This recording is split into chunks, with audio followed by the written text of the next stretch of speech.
오늘 장로님께서 기도하신 것처럼 참 의미 있는 날입니다. 왜냐하면 임시성전으로 와서 첫 주일 예배를 드리는 날이고, 동시에 우리는 주일, 이 부활주일에 예배를 드리는 날입니다. 우리 장로님이 굉장히 마음 깊이 와닿는 기도를 해주셨어요. 임시성전이라는 것을 잊지 않게 도와달라고 기도하셨죠. 여러분, 이곳은 임시성전에 불과합니다. 우리가 가야 할 곳은 바로 새 성전입니다. 그렇게 될 줄로 믿습니다. 네, 그날까지 좀 불편하고 힘들어도 함께 예배하기를 바라고, 또 뒤에 우리 올 한 해 주신 표대로 이 성전의 하나님의 영광이 이전보다 더 충만하게 될 줄로 믿습니다. 이곳에서 부흥해서 멋지게 새 성전으로 올라가기를 바랍니다. 오늘 부활주일인데요, 방음이 안 돼가지고 굉장히 집중력을 요합니다. 그죠? 저도 정신이 하나도 없는 것 같아요. 그래도 우리는 좀 집중력이 떨어져도 우리 아이들이 은혜 받는다면 그걸로 감사하죠. 예수님이 십자가에 못 박혀 돌아가실 당시에 정치적인 분위기를 약간 소개해 드리면, 그때 당시에 종교, 사회, 문화, 모든 영역을 장악하고 있던 지도자 그룹이 제사장, 장로, 서기관, 바리새인, 이런 사람들이 대부분 이 피라밋의 꼭대기에서 모든 것을 장악하고 있었습니다. 그래서 그들 입장에서는 꽤 살만한 시절을 보내고 있었죠. 일단 이게 되니까. 근데 갑자기 나사렛 출신의 예수님이 등장하면서 모든 것이 수포로 돌아가게 됩니다. 자기들에게 굴복하고 자기들이 시키는 대로 했던 백성들이 그 나사렛 출신의 예수를 쫓아다니는데 한두 명이 아니에요. 수만 명이 구름대처럼 몰려다니면서 그동안에 그들이 가르쳤던 율법과는 전혀 다른 천국의 복음을 전하고 있는 겁니다. 그래서 정치적으로 보면, 물론 예수님은 정치인으로 오신 것이 아니지만 정치적인 관점으로 보면 굉장히 눈에 가시 같은 존재가 되어버렸습니다. 예수님이. 그래서 제사장과 서기관들, 이 종교 귀족들이 마음에 작정을 합니다. 저 죽여야 되겠다. 가만뒀다가는 우리가 힘들어지겠다. 이런 마음을 먹고 있는데, 예수님이 예루살렘으로 입성하셔서 제일 먼저 한 게 뭐냐면 성전 마당에서 장사하는 사람들 다 뒤엎고 쫓아내는 일이 벌어집니다. 그때 제사장들이 마음을 굳히는 거예요. 이거 봐라, 우리 밥그릇까지 힘들게 하는구나. 그래서 이 예수를 죽이려고 방도를 짜는데, 왜냐하면 그때 당시에 로마의 속국으로 있었기 때문에 사형 언도는 그들이 할 수가 없었어요. 헤롯도 할 수가 없었고 제사장도 할 수가 없었어요. 오직 누구만 형법을 집행할 수 있었냐면 로마가 파송한 총독만이 마지막 법적인 언도를 내릴 수 있는 심판관이었습니다.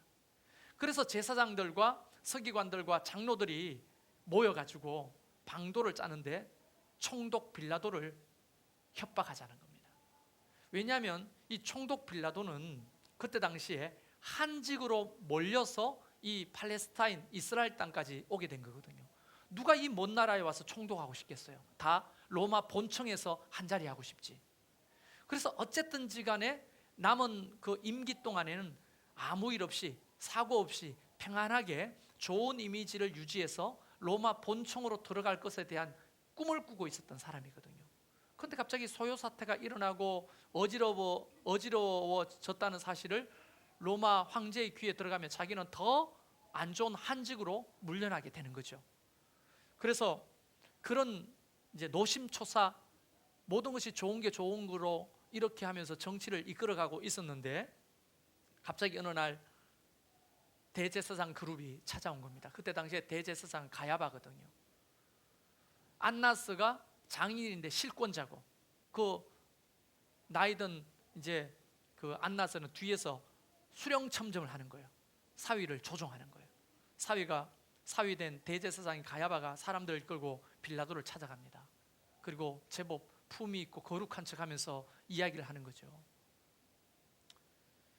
빌라도가 다스리는 이 팔레스타인 땅에서 민중 걸기가 일어나고 소요 사태가 일어나면 총독에게도 좋을 것이 없으니 한 사람만 죽여주시오.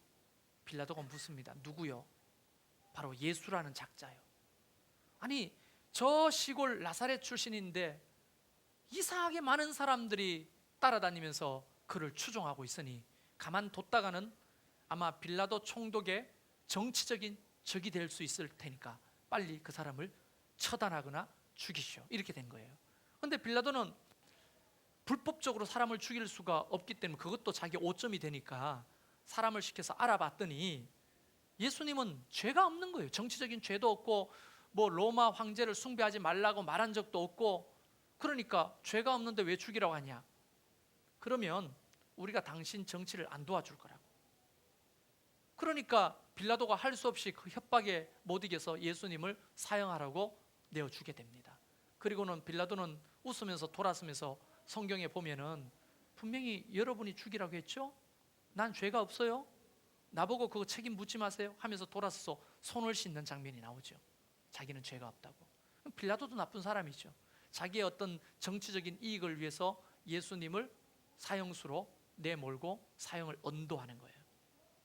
그런데 제사장 그룹이 이제 소정의 목적을 달성했잖아요.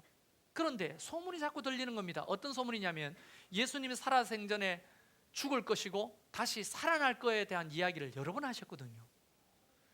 만약에 예수님을 죽이는 것까지는 했는데 만약에 제자들이 예수님의 시신을 훔쳐다가 부활했다고 만약 하게 되면 이거 더 큰 문제가 발생하니까 다시 빌라도에게 찾아갑니다. 예수를 죽인 다음에 그것을 무덤에 안치해 놓고 로마 병정들을 붙여달라는 겁니다. 아니, 로마 병정들까지 왜 붙여달라고 하느냐 말했더니 만약에 제자들이 시신을 훔쳐다가 가져가서 예수가 죽었는데도 불구하고 살아났다고 거짓 이런 여론을 조성하면 빌라도 당신도 좋을 게 없고 우리도 좋을 것이 없으니 로마 병정을 붙여주고 그 돌무덤에 로마 인장을 찍은 인봉까지 해가지고 사람을 접근하지 못하도록 해달라는 요청입니다. 그럼 빌라도도 가만히 들어보니까 그럴 수 있거든요. 그래서 로마 군병까지 붙여주고 예수님의 시신에는 사람을 접근할 수 없도록 만들어버린 겁니다. 이게 그때 당시의 분위기입니다. 그런데 한번 생각해 보세요. 여러분 우리나라 장례 문화를 아시죠? 사람이 죽으면 제일 먼저 뭘 하죠? 사람이 죽었다. 그럼 뭐 합니까? 염하잖아요. 염. 그죠? 염을 하는데 콧구멍, 입, 귀, 몸에 난 구멍에는 모두 솜을 틀어막습니다. 압력 때문에 몸에 진물 같은 것이 전부 다 빠져나오거든요. 그래서 그게 나오지 않도록 입이나 콧구멍이나 귓구멍에 전부 다 솜을 틀어막습니다. 그리고 깨끗한 물걸레로 시신을 깨끗하게 닦아가지고 흰 천으로 덮어놓죠. 이것이 이제 첫 번째 염이고, 대염은 마지막 관에 엮기 전에 염을 다시 한 번 더 합니다. 염을 하면서 뭘 하느냐면 우리 민족들은 애도를 하는 거예요. 그 시신을 닦고 시신을 정리하면서 이제 떠나보내는 작업들을 하는 거예요. 그 나라도 마찬가지입니다. 그 나라도 염 같은 문화가 있는데 시신이 사람이 죽으면 거기에다가 향품을 바르는 겁니다. 워낙 더운 나라이기 때문에 시신이 빨리 상해요. 그렇기 때문에 하루라도 더 시신을 온전한 모습으로 유지하기 위해서 발달한 게 뭐냐면 애굽에서부터 온 뭐예요? 미라, 이런 것들이 발달해 있고 그 다음에 빨리 썩지 않도록 향품을 바르는 겁니다. 그게 염입니다. 그러면서 애도를 하는 거예요. 애도. 그러면서 조문을 하는 거예요. 그런데 예수님이 십자가에서 내려올 당시에도 백부장들과 군인들이 지키고 서 있었고, 아레마대 요셉이 자기 무덤에 예수님을 안장하려고 할 때도 로마 병정들이 따라다니면서 예수님의 제자들이나 여인들이 그 근처에 오지도 못하도록 그렇게 분위기를 조성했습니다.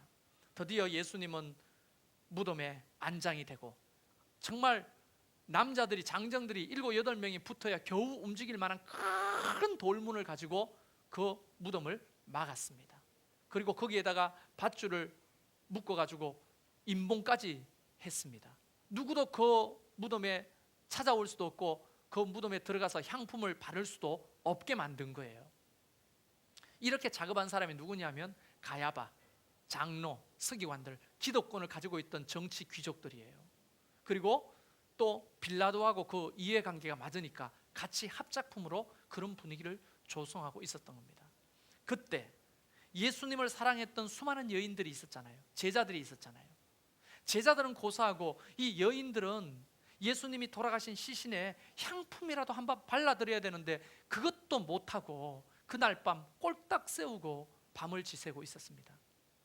여인들이 모여서 눈물을 흘리면서 언니, 우리 예수님 무덤에 가서 향품이라도 한번 발라드립시다. 이렇게 보낼 수는 없는 일 아닙니까? 했더니 언니가 나도 그런 마음이 꿀떡 같지만 누가 그 큰 돌문을 열어주겠으며 로마 군병이 지키고 있는데 우리 잘못하다가 우리까지 잡혀가게 생겼는데 어떻게 무덤에 가자 하냐. 언니 그래도 사람이 이럴 수는 없죠.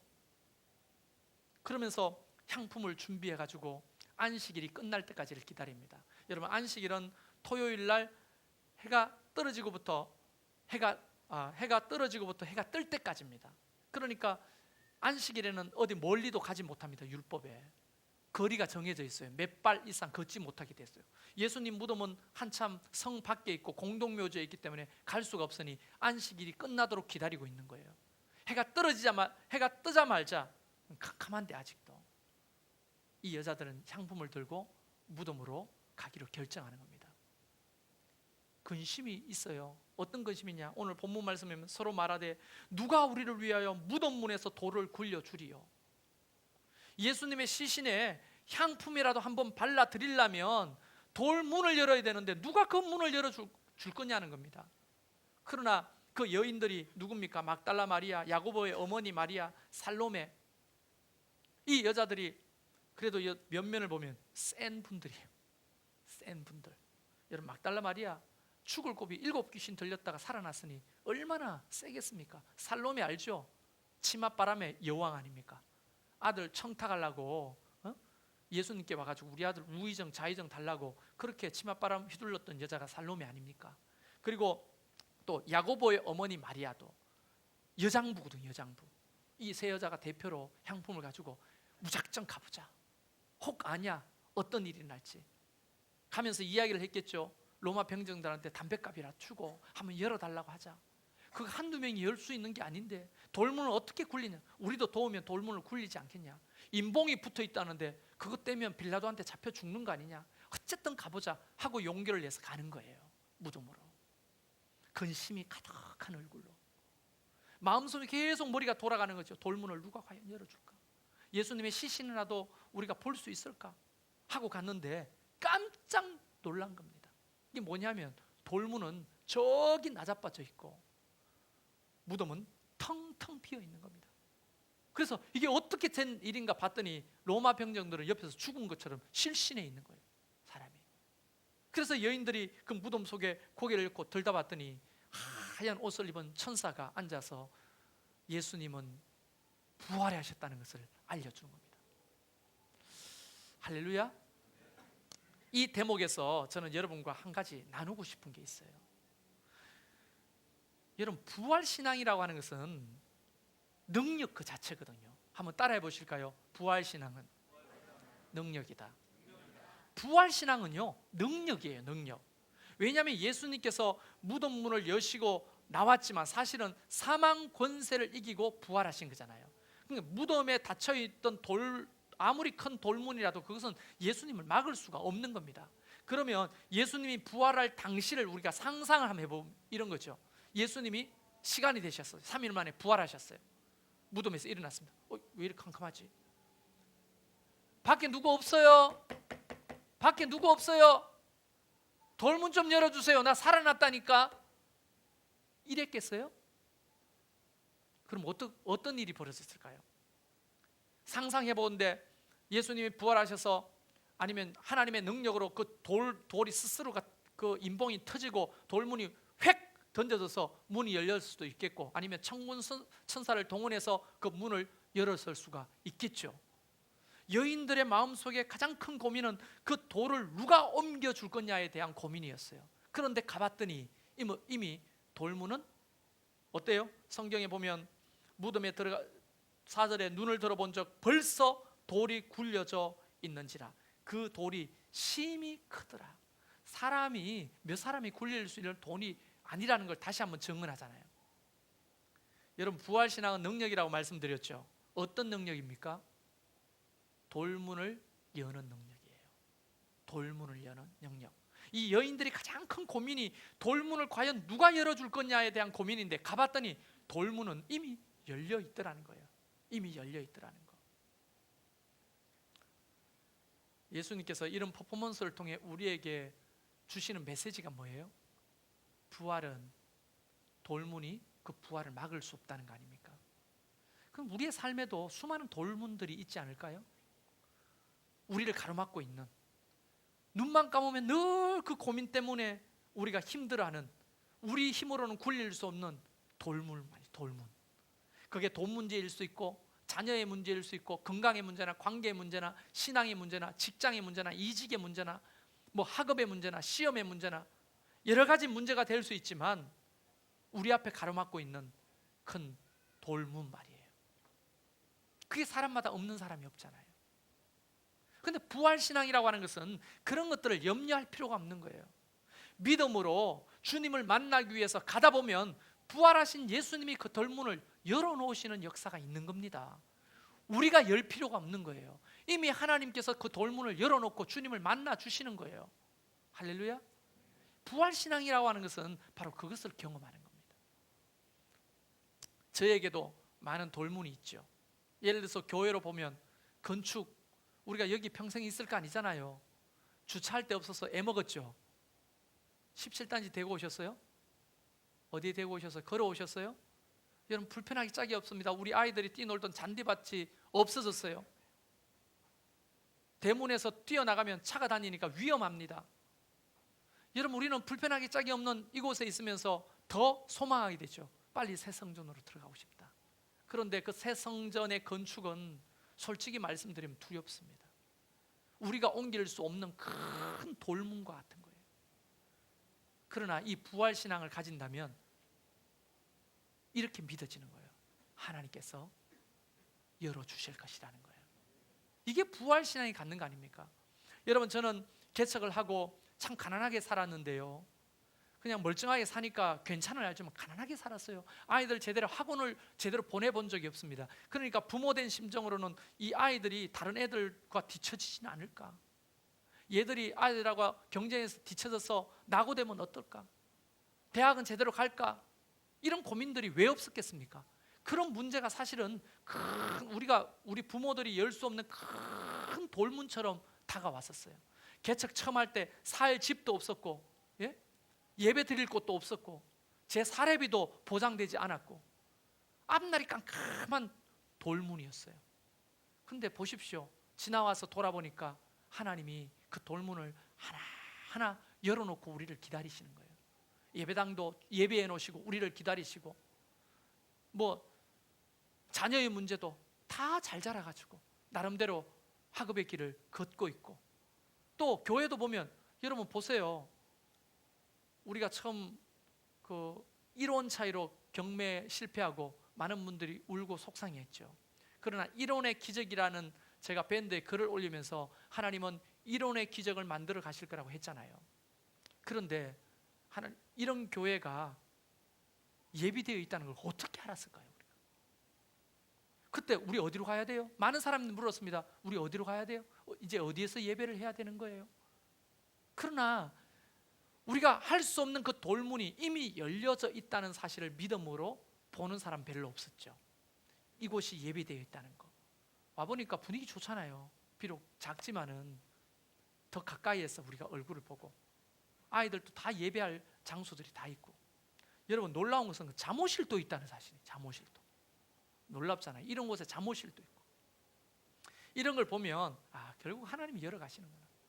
여러분, 뭐 투기하라고 하나님이 그 땅을 주신 건 아니지만 우리가 계약하고 중도금을 치른 그 땅은요, 장로님 증언에 의하면 땅값이 배로 뗐대요. 이 동네분 아니십니까? 우리가 그 50만 원 주고 샀는데 배로 뛴다는 거예요. 우리가 배로 뛰면 평당 얼마예요? 100만 원이잖아요. 100만 원이 아니에요. 그 주변 땅이 배로 뛴다는 거예요. 배로. 물론 우리는 그 땅을 팔아가지고 투기할 목적은 아닙니다만은 하나님이 가장 적절할 때 가장 적절한 땅을 우리에게 주시는 거예요. 하나님이 다 열어 가시는 것을 여러분 눈으로, 영적인 눈을 열어 믿으시길 바랍니다. 그게 부활신앙의 능력이에요. 여러분의 자녀의 문제가 근심스러워요? 돌문처럼 꽉 닫혀 있습니까? 재정의 문제, 건강의 문제, 직장의 문제, 미래의 문제, 그것이 막 큰 돌문처럼 닫혀져 있잖아요. 우리 힘으로는 열 수 없다고 생각하는 거. 여인들도 똑같은 마음으로 무덤을 향해 갔습니다. 문제는 믿음을 가지고 가면 되는 거예요. 한 걸음 두 걸음 무덤에 가까워질수록 우리 눈에는 보이지 않지만 이미 그곳에는 돌문이 열려져 있다는 사실을 이 여자들은 몰랐죠. 가다 보면 그 앞에 서면 열려져 있다는 것을 보게 될 겁니다. 그래서 이 부활신앙을 가지고 사는 거예요. 그리스도인들은. 뭐가 그렇게 두려워요? 뭐가 그렇게 근심이 됩니까? 안 된 게 또 뭐가 있어요?